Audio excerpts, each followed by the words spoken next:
بسم الله الرحمن الرحيم. الحمد لله رب العالمين حمد الشاكرين.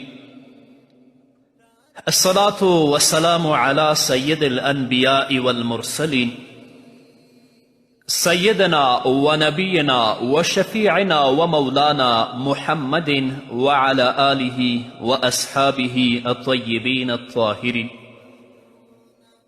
قدرمنو اوریدونکو د ژوند د لارې د خپرونې مینوالو، السلام علیکم ورحمت الله وبرکاته.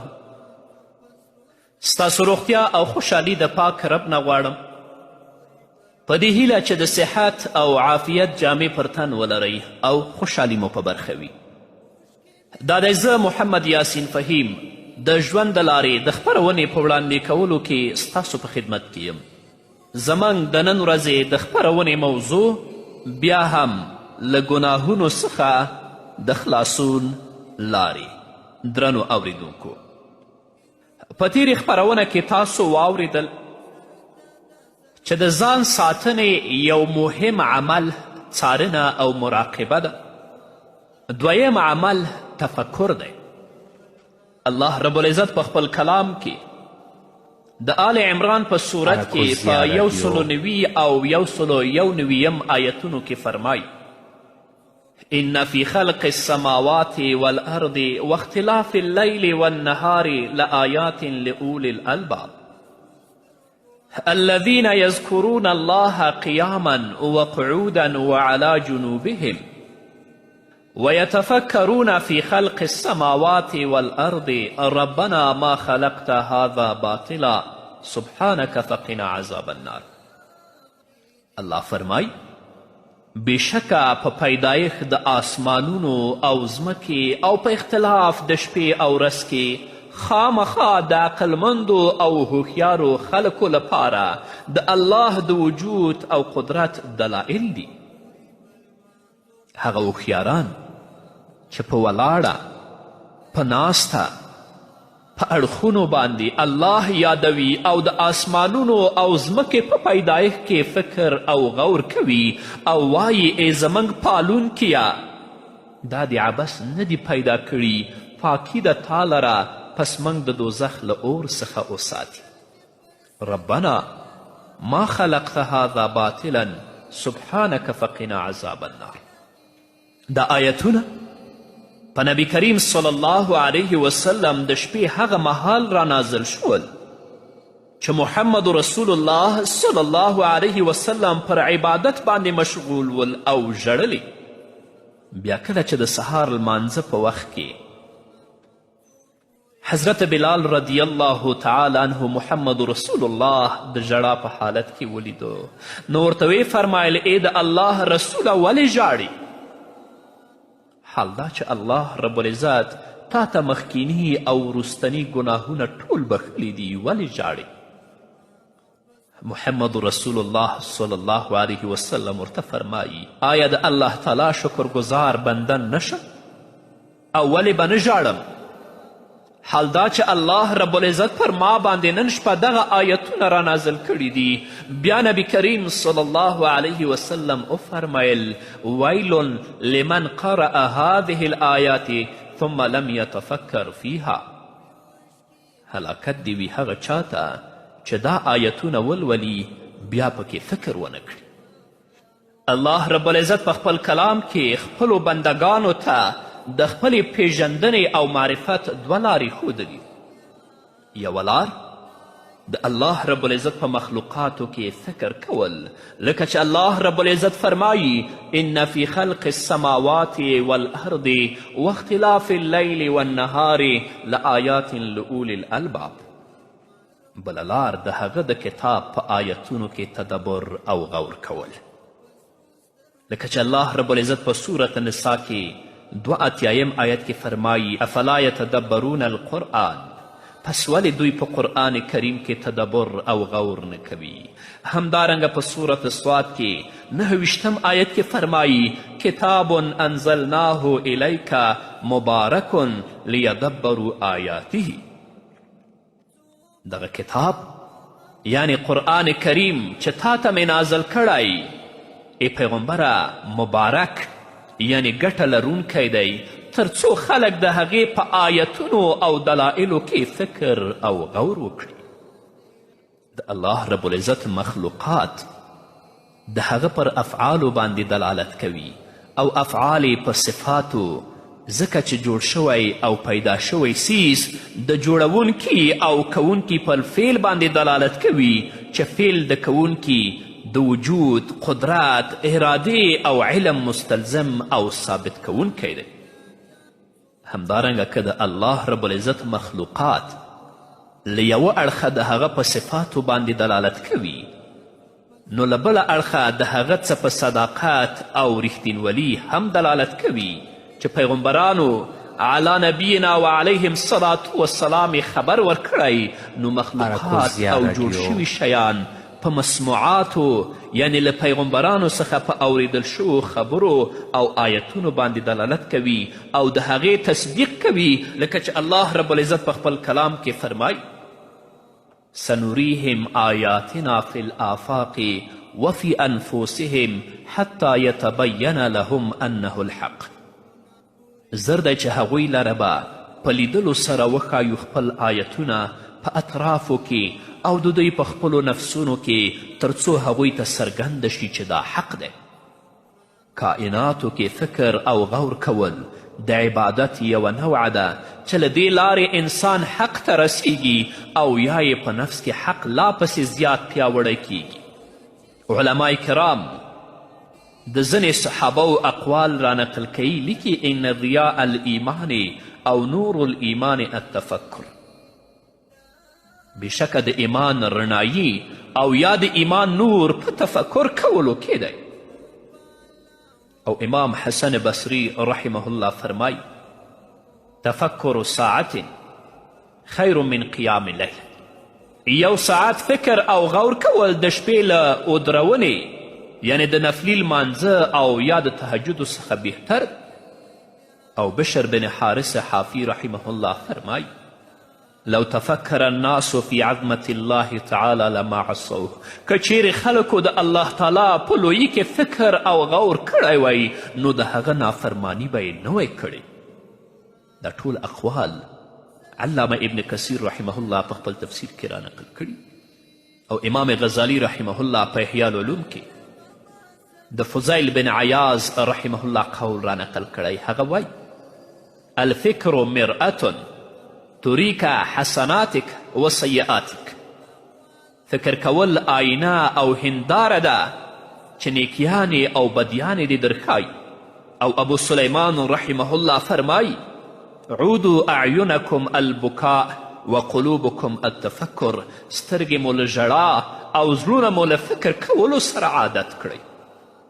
الله رب العزت دې موږ ته توفیق راکړي چې د آسمانونو په پیدایشت کې، د ځمکې په پیدایښت کې، همدارنګه په اختلاف د شپې او ورځې کې فکر وکړو تر څو الله رب العزت په دې تفکر او فکر سره موږ خپل ځان ته نږدې کړي، الله لا نور وپېژنو او الله مو له ګناهونو وساتي.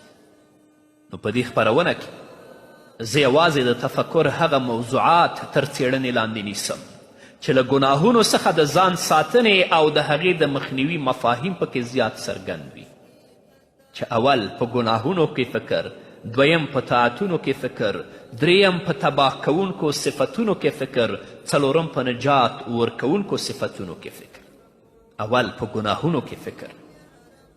باید چې بنده هر سبایي د خپلو اوو اندامونو او د خپل ټول بدن پلټنه وکړي، داسې فکر وکړي چې آیا له مخکې څخه او یا له پرونو ورځې راهیسې خو به په کومې ګناه کې مشغول شوي نه وي تر څو هغه پرېږدم، ورباندې پښیمانه شم، تدارک یې وکړم. همداراز بنده باید په دې کې هم غور وکړي چې آیا داسې څه خو به را روانه ورځ کې نه لیدل کیږي چې هغه د ګناه کار دی تر څو له اوس نه ورڅخه د ځان ساتلو په تیاري کې شم. د ژبې په اړه به داسې فکر کوي چې زما دغه ژبه د غیبت کولو، دروغ ویلو، ځان ستاینې او داسې نورو بدو کارونو توانایي لري، نو باید زه له دغسې ټولو بدو کارونو څخه خپله ژبه منع کړم، که څه هم د کاڼي ایښودلو په وسیلې سره وي، او باید په داسې مجلس کې کیننم چې هلته د ژبې د بد استعمال خطر وي. د غوږونو په هکله باید داسې فکر وکړي چې په دې کې د غیبت، دروغو، د بدعت خبرو، فضول او چټي خبرو اوریدلو صلاحیت موجود دی، نو باید چې له دې ګناهونو څخه خپل غوږونه وساتم او له هغو خلکو څخه ګوشه او لرې اوسم د کومو په ناسته کې مو چې د غوږونو د ګناه خطر وي. یا دا چې له خلکو سره اختلاط کوم، نو باید چې هغوی له بدو خبرو او بدو کارونو څخه منع کړم. د ګیډې په باره کې باید داسې فکر وکړي چې هغه خو زیات خوراک، زیات څښاک خوښوي، حال دا چې اسراف د الله په نزد باندې بد دی، باید چې اسراف ونه کړم. په دې کې دې هم غور وکړي چې خوراک، پوښاک او څښاک یې له کوم مدرک څخه دی، آیا له حلالو څخه دی او که له حرامو څخه. بیا دې په دې کې فکر وکړي چې ګیډه خو په حلالو، په مشتبه شیانو او حرامو په دې ټولو باندې مړیږي، خو زه باید چې حلاله مړۍ ورته ورکړم او له حرامو څخه یې وساتم. په همدې طریقه باید د خپلو نورو غړو او ټول بدن په ناجایزو صورتونو کې فکر وکړي تر څو یې د ګناه له کارونو څخه وساتي. دویم، په طاعتونو کې فکر. په دې برخه کې باید لومړی په فرایضو کې غور وکړي چې څرنګه دې ادا کړي دي، آیا کوم کمای او زیاتی دې پکې کړی. بیا د خپلو غړو په طاعتونو کې فکر وکړه تر څو د الله تعالی د خوښې مطابق استعمال کړي. د مثال په توګه داسې فکر وکړه چې سترګه د دې لپاره پیدا شوې ده چې په ځمکه او آسمانونو کې د الله تعالی د پادشاهي او د هغه د وجود او قدرت دلایلو ته ورباندې وکتل شي، د الله تعالی کتاب او د رسول الله صلی الله علیه وسلم ارشادات ورباندې مطالعه شي. د ژبې په اړه دې دا فکر وکړه چې څرنګه کولی شم د الله تعالی لارې ته د خلکو په رابللو او د خیر کارونو ته په ترغیب ورکولو کې استعمال کړم. بیا په ټولو هغو لارو چارو کې فکر او غور وکړه چې د الله تعالی اطاعت ته رسونکي دي، او بیا پکې په اخلاص سره د ځان مشغولولو فکر وکړه. نو الله رب العزت دې موږ ته توفیق راکړي چې په ګناهونو کې فکر وکړو او په طاعتونو کې فکر وکړو تر څو مو الله له ګناهونو نه وساتي. په همدې هیله درنو اوریدونکو نور به م واورو خو د یوې دمې نه وروسته. قدرمنو اوریدونکو، بیا هم زموږ سلامونه ومنئ. دریم، په تباه کوونکو صفتونو کې فکر.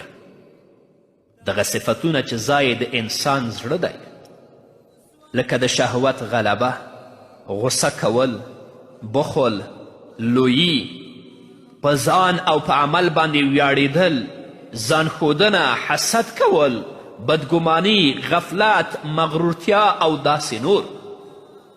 نو بنده باید چې په خپل زړه سره د دې صفتونو د پلټنې په فکر کې مشغول شي. که چیرې دای ګمان شو چې زړه یې ورڅخه پاک دی، نو بیا دې د هغې په امتحانولو او آزمایلو کې فکر وکړي تر څو ورته څرګنده شي چې زړه یې ورڅخه پاک دی. او که اشتباه یې کړې ده، د امتحان طریقه یې داسې ده که ته دا ګمان کوې چې زړه مې له کبر څخه پاک دی او تواضع او عاجزي پکې ده، نو بازار ته ولاړ شه او هلته یو ګیډۍ لرګي په شا کړه تر څو معلومات درته وشي. دغسې تجربې به پخوانیو نیکانو ډېرې کولې. او که چیرې بنده په خپل ځان کې د کوم بد صفت احساس وکړي، نو د هغې په لمنځه وړلو کې دې فکر وکړي. د مثال په توګه په خپل عمل ویاړنه، د دې مهلک صفت په لمنځه وړلو کې باید دا فکر وکړي چې عمل کول زما د بدن کار دی او زما په اختیار سره کیږي، خو دا هر څه د الله تعالی په پیدایښت او د هغه په فضل سره شوي دي، ځکه چې د عمل دغه غړي او زما دغه توانایی، اراده او حرکات دا ټول الله پیدا کړي او د هغې اراده پکې شامله وه. نو ولې په خپل عمل یا په خپل ځان فخر او ویاړ وکړم، حال دا چې زما ځان خو په مستقله توګه دا هر څه نه دي کړي. څلورم، په نجات ورکوونکو صفتونو کې فکر. هغه نجات ورکوونکي صفتونه چې د زړه پورې اړه لري، مهمې توبه ویستل، په ګناه پښیمانتیا، په مصیبت باندې صبر، په نعمت باندې شکر، خوف، رجا، له دنیا څخه بېرغبتي، اخلاص، په طاعتونو کې رښتینولي، له الله سره محبت او د هغه تعظیم، د هغه په کارونو خوښي، هغه طرف ته میلان او شوق، هغه ته عاجزي او تواضع. انسان دې هره ورځ له ځان سره فکر او غور وکړي چې آیا د الله تعالی د قرب او نږدېوالي کوم داسې صفت شته چې زما په زړه کې نه وي؟ نو کوم صفت چې پکې نه وي، په خپل زړه کې دې د هغې د اهمیت او عظمت احساس را پیدا کړي او بیا دې هغه سخت وعید ته وګوري چې د داسې صفاتو د نشتوالي په اړه راغلي دي. همداراز هغو عذابونو ته دې فکر وکړي، هغو عذابونو ته دې متوجه شي له کومو سره چې انسان د زړه د ناروغتیا په سبب مخ کیږي. او کله چې بنده د عمل په علم کې د دغسې فکر او غور کولو میدان وپیژندلو، بیا ورته پکار دی چې په سبایی او بیګایی کې خپل عادت وګرځوي او ورڅخه غافله نشي، تر څو بد صفتونه له زړه څخه وباسي او ښه صفتونه پکې ځای پر ځای کړي. بلکې هر مسلمان ته دا پکار ده چې یوه جریده یعنی یوه ورځنۍ کتابچه او یا روزنامچه ولري، تر څو پکې ټول تباه کوونکي صفتونه، ټول نجات ورکوونکي صفتونه او ټول ګناهونه او طاعتونه ثبتوي او هره ورځ ځان ته پیش کوي. د مهلکاتو له جملې څخه په دې 10 صفتونو کې نظر کول کافي دي. نو که بنده ورڅخه سالم و، له نورو به هم سالم وي. اول بخل، دویم کبر، دریم عجب، څلورم ریا، پنځم حسد، شپږم سخته غصه، اوم زیات خوراک، اتم زیاته جما، نهم د مال سره محبت، لسم له منصب سره محبت. او له نجات ورکوونکو صفتونو څخه هم لس دي. اول په ګناهونو پښیمانتیا، دویم په مصیبت باندې صبر، دریم په تقدیر او قضا باندې رضا، څلورم په نعمتونو باندې شکر، پنځم د ویرې او خوف ترمنځ برابر اوسېدل، شپږم له دنیا څخه بېرغبتي، اوم په عملونو کې اخلاص، اتم له مخلوق سره ښه اخلاق، نهم له الله سره محبت، لسم الله ته عاجزي او خشوع.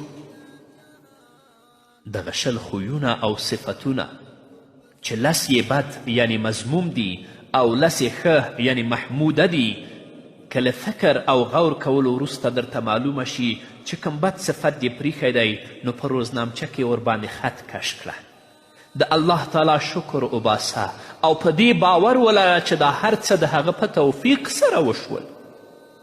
بیا په همدې طریقې هغو نورو باقي 9 او بدو خویونو ته ولګیږه او خط پرې کش کړه. او که له ښو صفتونو څخه کوم ښه صفت در کې پیدا شي، مثلا په ګناه باندې د پښیمانتیا صفت، نو خط ورباندې کش کړه او بیا د باقي نورو پسې ولګیږه او خط ورباندې کش کړه چې دا د تکړه مسلمان او د تکړه مرید کار دی او باید چې د فکر په مجلس کې له الله تعالی څخه د دغسې صفتونو غوښتنه وکړي. او کم خلک چې په عامو نیکانو کې شمیرل کیږي، هغوی ته پکار ده چې په خپلو روزنامچو کې خپل ښکاره ګناهونه ولیکي، لکه د مشتبه سیز خوړل، په ژبې سره غیبت، نمامت، بحث او جدل، د ځان ستاینه، د دښمنانو په دښمني او د دوستانو په دوستی کې افراط کول او د خلکو سره د امر بالمعروف او نهی عن المنکر د فریضې پرېښودلو کې سازش کول. دا ځکه چې زیاتره ځانونو ته نیکان ویونکي خلک د جوارحو د دغسې ګناهونو څخه نه دي خلاص، بلکې هر څوک به د خپل شان سره برابر د خپلو ګناهونو پلټنه او معالجه کوي. د مثال په توګه زیاته تقوا لرونکي عالمان په دې ګناه کې اخته کیږي چې خلکو ته خپل علم او پوهه وښایي، په تدریس کولو او وعظ کولو سره د شهرت او نوم خپرېدلو لپاره هلې ځلې وکړي او د شیطان د ډول ډول فریبونو او تلبیساتو سره مخ شي. نو د رب العزت نه ځان لپاره، تاسو لپاره، د نړۍ ټولو مسلمانانو لپاره د نیکو اعمالو د توفیق غوښتونکی یم، تر څو مو الله رب العزت په نیکو اعمالو سره د ګناهونو نه وساتي چې پر دې سره مو الله جنت ته داخل کړي او الله رب العزت مو د جهنم د اور نه وساتي. په همدې هیله قدرمنو اوریدونکو، دا وه زموږ د نن ورځې خپرونه چې ستاسو درانه حضور ته وړاندې شوه تر بلې خپرونې پورې چې زه بیا هم ستاسو درانه حضور ته راځم تاسو ټول په لوی او بخونکي الله سپارم. پاتې ژوند مو نیکمرغه، ښاد، بریالي او کامیاب اوسئ.